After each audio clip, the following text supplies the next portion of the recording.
Magandang hapon mga kabay. So meron pa akong approved estimate dito mga kabay, 39164 liter B. Ayan. Ito po yung estimate ko nung nakaraang araw mga kabay. Ayan. So ang papalitan natin dito mga kabay, transmission is A, kasama na po yung house chuck tsaka yung selector. Ayan. So tara mga kabay, samahan nyo po ako, kakabit po natin. So yan na po mga kabay, natanggal ko na po yung screw. So, bubuksan na po natin.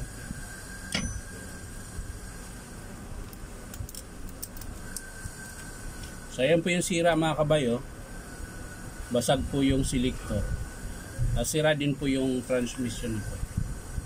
So ipapalit natin to mga kabay, isang buo. Ayan. So, hindi na kayo mahirapan magkabit mga kabay. Basta ingatan nyo lang huwag makalas to. Kasi ang dami pong gear niyan pag yan nakalas. Ayan. So sasalpak na natin mga kabay. Ayan. Pag sinalpak nyo mga kabay, yan, dahan-dahan lang po. Ayan. Pag nagsakto na po yan, yan, saka nyo i-screw.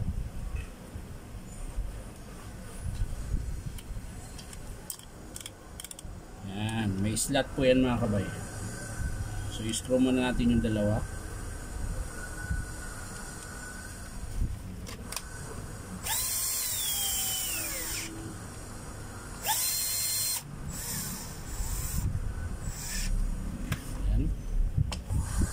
Tapos yung ibabaw.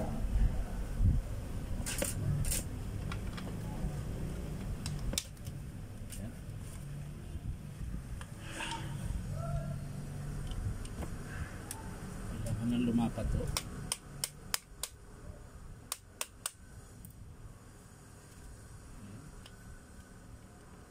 Ay lumapat mga kabay. Adjust muna natin.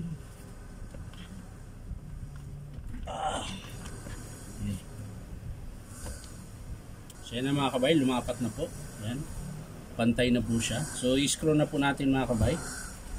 Yung dalawa muna mga kabay. Ito muna.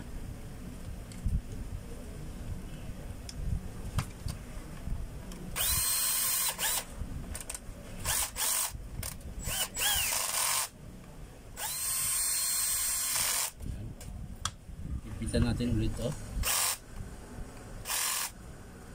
Tapos dito na.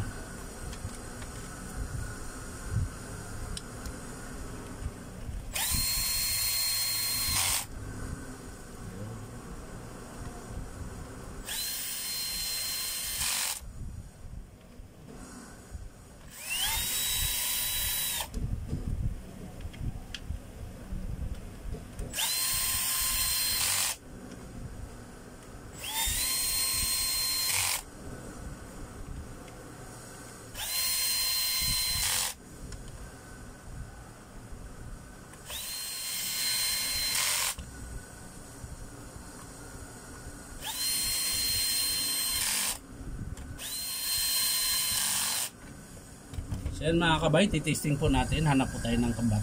So ito po yun. Ito po yung pang testing ko mga kabay.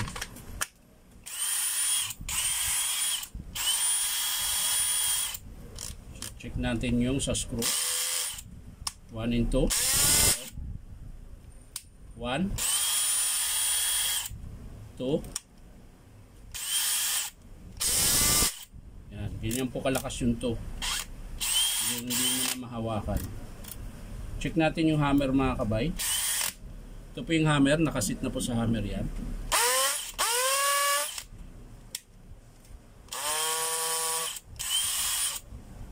So okay na mga kabay, bali ang pinalitan po natin, transmission is A, kasama po yung chuck, tsaka yung lever. So yan lang po mga kabay, maraming salamat sa panonood at pa-like and share na rin po. At syempre, subscribe nyo po itong aking YouTube account na Inom Tabay. Yan lang po mga kabay, maraming salamat. Bye-bye.